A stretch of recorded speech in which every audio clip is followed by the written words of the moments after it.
kag sa numero 1 sa mga balita subong nga adlaw.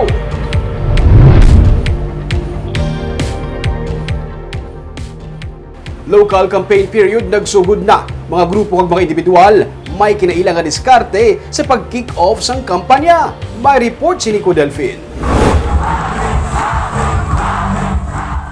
Bisan ng mabunok nga ulan, wala makapugong sa opening salvo sang Asenso Victoriahanon kag after sunset party sa Victoria City sa pagpanguna ni Mayoralty candidate Javi Benitez kag running mate nga si Vice Mayoralty candidate Junbi Bantog III. Ginpalabot sang grupo ang ilang mga tinutuyo sa bahin sa mga proyekto tuoy sa economic recovery, pagpasanyog sang health and services, edukasyon, dugang nga reforma sa bahin sang panghimanwa kag iban pa.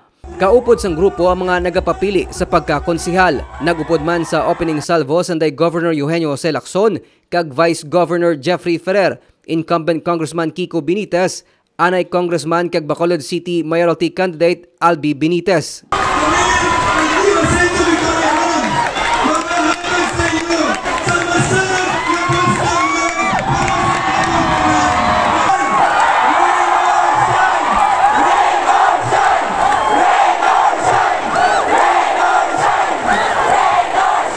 Sa Silay City naman, nagkaravan ang mga kandidato sang Asenso Silay sa pagpanguna ni incumbent Mayor Mark Goles kag sang iya mga kapartido.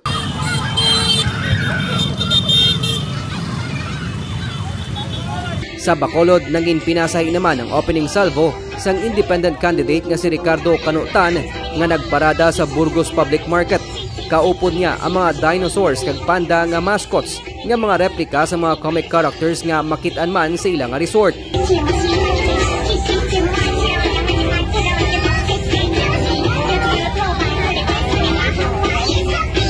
Buwas dungan ang kick-off sang kampanya sang Asenso Bacolod sa Paglaom Sports Complex kag sang Grupo Progreso naman sa Bacolod City Public Plaza. Dungan sang pagsugod sang local campaign ang nagapadayon nga Operation Baklas sang Task Force Baklas nga ginapangunahan sang Comelec Bacolod.